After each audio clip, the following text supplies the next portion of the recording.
this is rather exciting. We are back for a third series of Straight Talk. We're back for a 7th season of Formula E, and we're back with 2 new racing drivers sitting in the hot seat for Mahindra, Alex Lynn and Alexander Sims. Guys, a massive welcome. The first time you're sitting side by side together as teammates for an episode of Straight Talk. Do you like each other? I guess we've got to say yes, haven't we? Unfortunately, yeah, we get on all right, yeah. How's it been going? How's the settling in period been going for you both? I think it's been pretty fun. We knew each other from before anyway, so then from that side, that was pretty easy to start a working relationship, and then since then we've actually gone on really well. Yeah, I mean, absolutely. we haven't raced yet, so. We haven't actually spent too much time together in terms of simulator work and things. It was pretty much just Valencia actually where we spent times at the track together, but no, it's good. Get on very well and looking forward to the season ahead. Excellent. Okay, so it's an early start in your relationship, but not so much your relationship with Formula E. Obviously we're here at the moment for the first race ahead of season 7 in Saudi Arabia. Really exciting to be here after, well, it's been nearly a year where we haven't had any racing. Of course, we had that intense period in Berlin, but it's brilliant to be back. But I think what we're going to focus on for this session really is to discuss all the tracks and the excitement that we've got to look forward to over the course of the season. There have been quite a few changes. There are a couple of new tracks on the calendar, but I think we should kick off talking about the track here in Riyadh, Saudi Arabia, because I don't know what you think, but from talking to a lot of the drivers in the pit lane, it seems rather unanimous that this is one of the favourite tracks. Well, it's my first time here, so I'll let Simsy crack on with that one. He's pretty good around here as well. Yeah, it depends on the season, but it's cool here. It's a really interesting mix of two different halves of the track. You know, you've got the first half of the circuit where you pretty much don't go straight between turn 1 and turn 14. It's just corner constantly, and finding a rhythm through that section is ultra important. And then you've got the second half of the track, which has got longer straights, overtaking opportunities, and some real heavy braking into turn 18 as well. So it's a really good mix. There's a bit of undulation, there's some bumps, and yeah, it's really good fun over here. And you have one here as well, and a couple of pole positions. Yes, I have. It went quite well last year. Yes. Yeah, fingers crossed we can have another good one. But not looking too much into what may happen. All right. Well, let's get into the rest of the race calendar, because on the after Saudi Arabia, on the 10th of April, we will be heading to Rome. Now, Rome has obviously held an E-Prix twice before. Now, you both raced there before as well. Talk about the memories that Rome brings to you, because I suppose there have been tricky races in the past, shall we say. Alex, do you want to kick off? Yeah, I mean, personally, I really like the track, and of course, the location is amazing as well. It hasn't bared the best results for me, not really through a lack of anything other than just hasn't come together. But as a circuit, it's really cool. It's a city track, like a pure city track. Also the undulation. Okay, we've got a new layout this year, but last year's layout had a jump, and you know, all a bit crazy. But I really liked it. What did you think? Yeah, it was pretty mad actually. I remember that first time going. Well, firstly down the hill. You know, it's pretty steep, isn't it, with that lateral braking zone whilst you're going downhill. Really tough. Into turn 4, I think it was, and then yeah, the jump was mad. The 250, it was you got some decent air. That actually was one of my downfalls in qualifying, that I got a red car as I went over the jump. Yeah. That was my qualifying lap done. But did you have to lift off the throttle in the BMW? Well, we were told not to, but I mean, right. I think in hindsight we probably should have done. No, we were told not to. Yeah, that's somewhere else. But really cool track. Yeah, lovely city. Hopefully when we get back we can actually do a bit of sightseeing again, but we'll see how that is. But and the track this year is, I mean, it's quite heavily revised, isn't it? You've got a few sort of longer straights, quicker corners. I think these changes have mainly been made to actually minimise disruption in the area, but what effect is that going to have on the racing? We're yet to see what the circuit's going to look like, but it looks pretty good. I mean, it's even longer, so from that side I think it will be cool. But I mean, sitting here right now, we're not sure. Yeah. Yeah, I think just with it being quite a long circuit, it will restrict the amount of laps we get in practice. You know, with a lot of corners and a long lap, it means that you actually don't get many chances to get fully in sync with it. So it's going to make it really hard, I think, for us drivers to get up to speed quickly. But yeah, I mean, half of the track's pretty much the same and half of it's new, I think. So I'm sure we're going to have a really interesting circuit. Did you manage to actually explore Rome a little bit? Find any mainly good restaurants? Well, enjoy Nicki, some do you remember pasta? our little adventure? Wait, which was our adventure? When I was a virgin. Yes! The Renault Twizzys. Yes! The little electric thing, yeah. We had our little competition Yeah. to see who could get to the Colosseum first. Yeah. And We had a small accident, do you remember? yeah, I mean, we've completely followed the rules of the competition by the book. Yeah, and no, it's won. good. Yeah, I mean that. You know, that's the main thing we need to remember. Yeah, exactly. That's the main thing. It's all about the winning, right?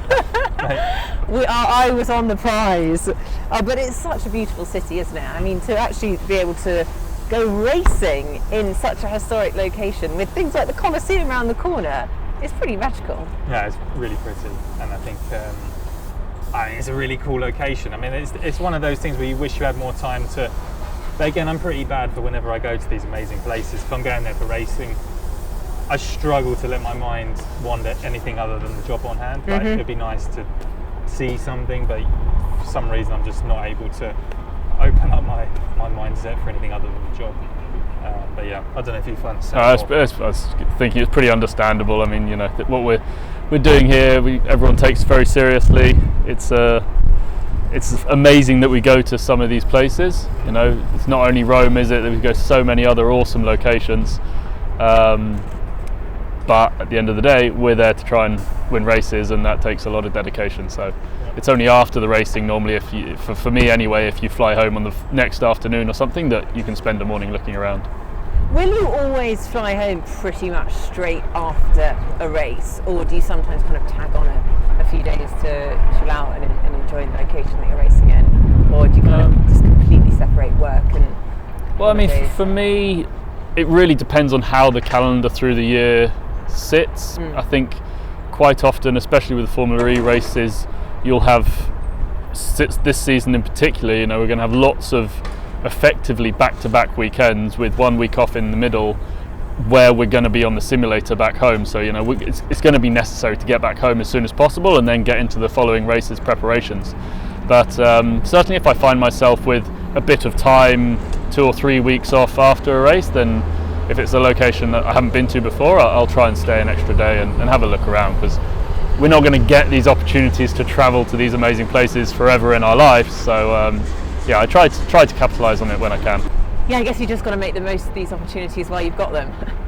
Yeah, I've done it a few times, stayed after an event, which was really nice. But like Simsy said, you have to try and plan it around your next race or your next test day.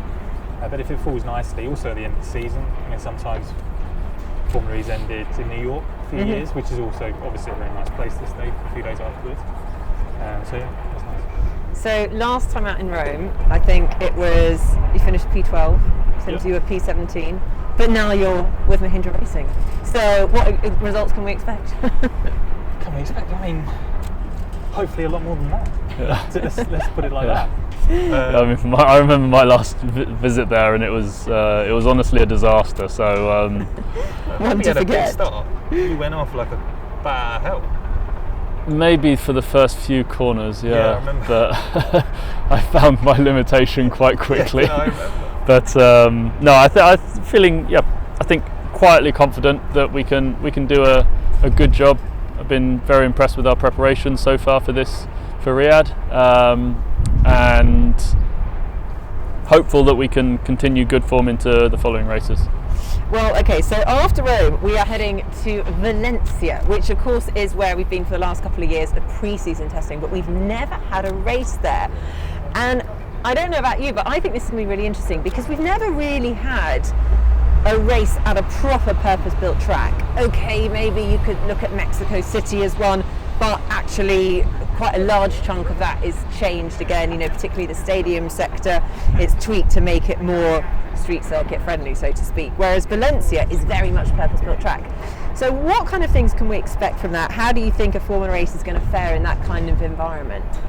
I think a race like that puts a lot more, how should I say, a race like here today, well, at this weekend in Diriyah, you could say the driver will make a bigger impact usually than potentially the powertrain efficiency in the race, because of the way the nature of the circuit is. It's a lot about the driver's skill. Whereas Valencia, it's going to highlight a lot about the car, because it's a pure racetrack, and I'm sure energy will be a big thing because it's a big racetrack. Efficiency will be a big issue as well. So from that side, it's going to put I would say a lot more stress on maybe our engineers to make sure that we've got the right package to compete. From what we saw in pre-season testing, we seem to go pretty well there. So yeah, I mean, I think we will take confidence from that, but I mean, the hard work won't stop. I would say that's the predominant thing. And you've held the record for fastest laps there in one of the seasons in pre-season testing before. That was Simsy. Oh, sorry. Did I? Yeah, your first season in, wasn't it? I did. It was okay. Yeah. There you go. I think you've topped the time sheets as You well. were fastest this season, weren't you? Yeah. So you're feeling. I love it. Like, it's good though. You're speaking for each other already. It's helping each other out. It's a good sign of good teammates. Absolutely. Alexander, what do you think a track like Valencia will throw up? I'm looking forward to it because it's, as Alex was saying, it's such a big open circuit compared to what we normally go to. In the pre-season events, when we've done the sort of dummy races, although everyone knows they're a dummy race and not taking it 100% seriously, and everyone's sort of doing their own thing to use that track time as they want, it has been pretty clear that overtaking and using energy at different times promotes so much racing there. So much is going on, and you're active as a driver, thinking about your energy and consumption, because you know that a lift in the wrong place or just a little bit out with your strategy of energy usage, you can be losing like half a second a lap like that, if you're just slightly too much or too little energy consumption. So I think it's going to be really interesting. You're going to probably have a lot of overtakes and changes towards the end of the race when you realise that some people have overconsumed or have a bit left in the tank. So I'm looking forward to it. And do you think they're going to add in a few sort of chicanes and walls to make it a bit more Formula-y-like? I'm sure they will, but I'm not sure how you do it really, because these circuits are like homologated by the FIA. So that's probably not really a question for me, but I do know it's not as simple as just sticking a wall on the tarmac. So yeah, I mean, that one remains to be seen. Yeah, I think it would be nice if we could have just some walls on corner exits to avoid the sort of track limits fiasco that we have at pre-season testing each year, which, I mean, it's pre-season testing, so ultimately I guess people don't really care that much, but from a racing point of view in Formula E, I think it would be nice if track limits were enforced through necessity rather than stewards' investigations. But I mean, I think it adds something completely different to what we have normally, so actually keeping it like Valencia kind of is now is not such a bad thing. And when you have to a track like that, will your preparation be different? As you mentioned, it's going to be all about the energy efficiency. That's the real focus. So when you're in the sim, does that kind of change the way you look at things, change the way you practice for it? I wouldn't say so, because we practice for everything. Yeah, fair enough. To the nth degree. So from that side, I don't think there's much more we could even think about doing. Really. No, I agree. Certainly in this team, we have a lot of preparation. Really? Yeah. Have you both found that, speaking from obviously being at other teams in the past, that you are doing more preparation at Mahindra? But I have to say it's good because it's driven from a place of hunger from the team. And it's not out of just doing it for doing its sake. I really feel like in this team there's a real hunger to improve where they have been. From when I joined, the proof will be in the pudding, absolutely, but the rate of improvement has been really skywards as a team, and how far the cars come, the software development, and that all comes from hard work in the simulator and also hard work from the engineers as well. Yeah, you'd agree with that, Alexander? Absolutely. Yeah, I mean, I'm coming from a team that was based in Munich, and it was a flight to go and see them, so I typically only go once before each race for a couple of days. Whereas now I'm 35-40 minutes drive away, and so the just opportunity to go in, use the simulator to answer any questions we have, and explore any development avenue, it's so much easier, just from a pure logistics point of view. And as Alex said, everyone in the team is there wanting to do more, wanting to work hard, and explore new ideas on the simulator. So preparation for these races has been pretty good so far. Excellent. Well, we're excited to see what you can do with it then. So after Valencia, we head to Monaco on the 8th of May. Now, what a historic track. I mean, it must be every racing driver's dream to race around Monaco. I think the first race that took place there was in 1929, so nearly almost 100 years ago. The likes of Jackie Stewart holding the record from the 70s in the Formula One track layout. But we have obviously a different layout. We tend to race around the harbour. But what does it mean to you racing in somewhere like Monaco? I think the first question is I wonder what layout we're actually going to do, because there's a lot of rumours that we could be using the full Grand Prix track, we could be using more than what we have been doing, but not the full Grand Prix track. So from that side, I'm excited to know about it. But I mean, you've already said it, Nicki. I mean, Monaco speaks for itself on so many different levels. To win there obviously does mean more than most places. So yeah, it's the glamour and the prestige already speaks for itself, I think. Don't you think? Absolutely. It's heritage in motorsport. It's pretty much up there with the most historical, amazing circuits that we go to in any category of motorsport. So yeah, to go there in Formula E, racing on the streets, the glitz, the glamour of Monaco. It's real. It's not just another place that we go to. It's super special. So looking forward to that. It really does. And I think that special feeling, it just emulates through the whole paddock, doesn't it? Everyone has just got a certain buzz about them. They just thrive off the atmosphere that it brings. And you guys did quite well in qualifying, and actually, Alex, you finished in the points last time out. But what are the biggest challenges of Monaco? It really is much more of a traditional street circuit, isn't it? Well, it's actually, in Formula E terms, the most racetrack-like, because this track surface gets resurfaced every single year. Obviously, it's a real Formula One circuit, so their level of what they need to go racing is a lot higher than Formula E, purely because they run on like huge slick tyres. We've got road-based racing tyres, so from that side, we can just turn up in any city and race because of the way the cars are designed. But so from that side, Monaco is very smooth. Not many bumps, in pristine condition in comparison to somewhere like Diriyah here where we turn up. So actually it's, as a car setup, we can run the car extremely low and ride high. Can be very aggressive with our settings. It's kind of the perfect track then. It is really. What do you think? Yeah, it's absolutely. I think the chicane that Formula One goes through is a super tight chicane for them, whereas it's actually a fairly normal corner for us, and going through the swimming pool complex, it's pretty high speed compared to most of the corners we have on our circuits normally. It's a fairly short track, the one we've done before, so if we are able to go onto the longer track, that would be really, really nice addition. But I just, for me, going from your hotel, walking down through the train station, down the steps into the paddock area, there's just something really special. Seeing the harbour, the boats, knowing, you're in Monaco. It's an awesome place. Awesome place. Have you reserved your spot on someone's super yacht? That is the most important thing to get sorted ahead of Monaco, I think. Forget the sim. Well, I need to ask Mr. COVID. What's he going to do? Oh, really? Yeah. Sorry. But it's a great place to isolate. Just get a yacht for yourself. Absolutely. Why not? I guess so. Yeah. Charles Dillbag, if you fancy sorting it out for us. So after the glamour of Monaco, we head to Marrakesh on the 22nd of May. So we're packing them in now at this point. We're building momentum into the calendar, which is great. Now Mahindra have scored 2 race wins here, a 3rd place, a pole position, and a fastest lap at the track. So I think it's fair to say there is going to be quite a lot of excitement from the Mahindra group about coming into Marrakesh. What are your thoughts on it? I think it's a good track. Yeah, I like it.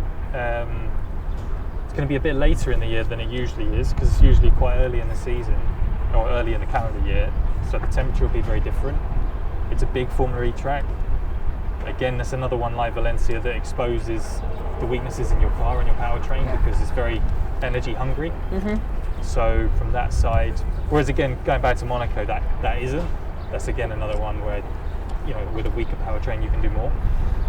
Whereas now Marrakesh is one where efficiency shows up. So again, that'll be a big litmus test for our M7 Electra. Yeah. Oh, I really hope it's a bit warmer, because sometimes in Marrakesh it does get incredibly cold. As soon as that sun goes in, it's really bitterly cold.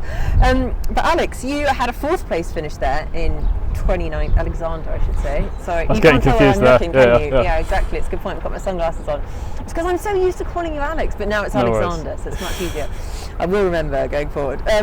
Yeah, Alexander, you had a 4th place finish, so that bodes well for the future. Yeah, I'm at Mahindra. I'm pleased that race worked out well for them, because in that race it was the one of the more interesting races that I've had in Formula E, where I was in the lead for a split second and had a slight coming together with my teammate.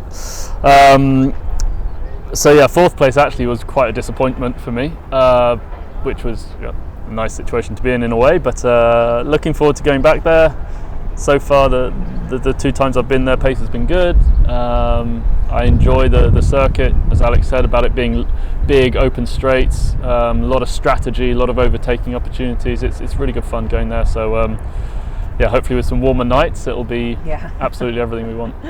Which is the sort of biggest, or I guess the track that causes the biggest sort of concern when it comes to temperature?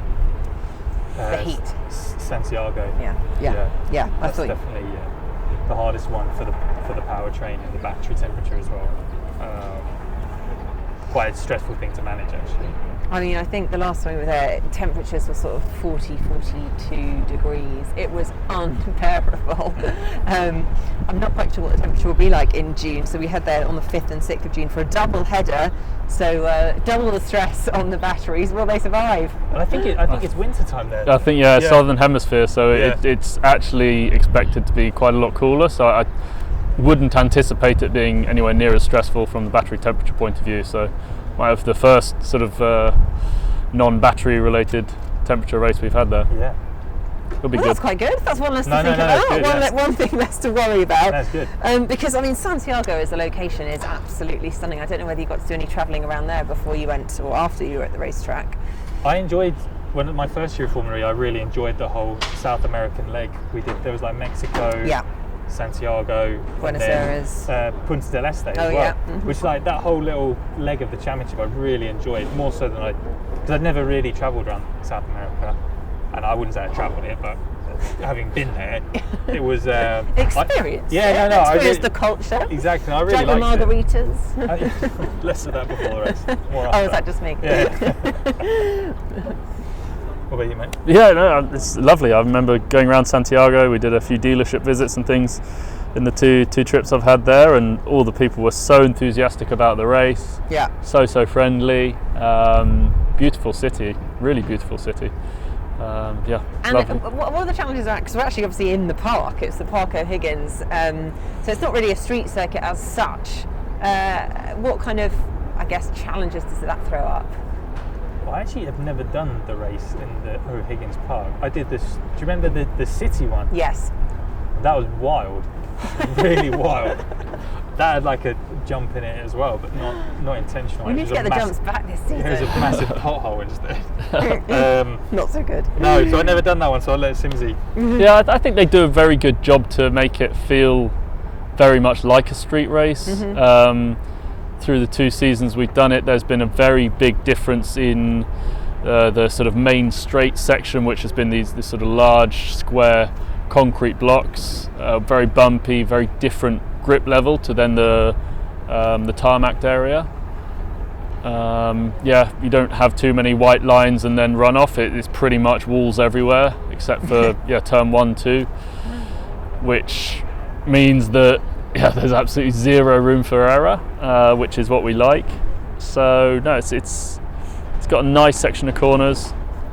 2, 3, 4, 5 is you're building speed the whole way through there, and then a massive braking zone into turn 9 after a super long back straight, which can catch the best of us out, I think. So really nice. Really very nice. tight corners. It's always a tricky one. Yep. Yeah, I experienced that last year. Had a slight brush with the wall at one stage, and that was session over. But I mean, it's always disappointing when you make a mistake in these races and touch the wall, but it just adds so much exhilaration to us when we're driving, knowing that there's no room to make any mistake, you know. But you've got to push the limits to be fast. So it certainly adds something pretty special. And obviously that's always on your mind, particularly Formula E one race day format. You know, you can't mess up in qualifying. You need to deliver your car in one piece, because otherwise it's not going to be ready again for the race. But double header, you've kind of got double the concerns, and is there double the pressure, double the stress?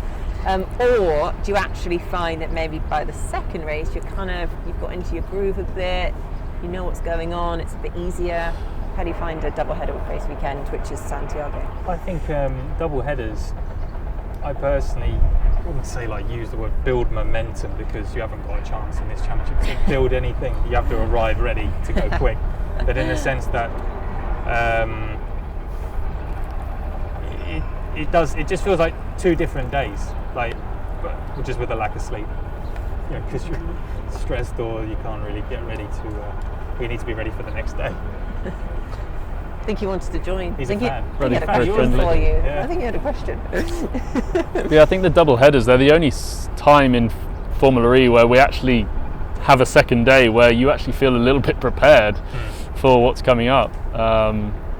Spend so much of my time in Formula E at racetracks unsure what's going to happen, how to warm the tyres up for your one lap in qualifying and stuff. But yeah, the double header, at least you have a bit of a sense of slightly more normality, I guess. What to expect. Yeah. A little bit anyway. A little bit. So if you had to pick, I mean, obviously we will be racing at other racetracks over the course of the season. London, New York, in particular, I'm ones excited about.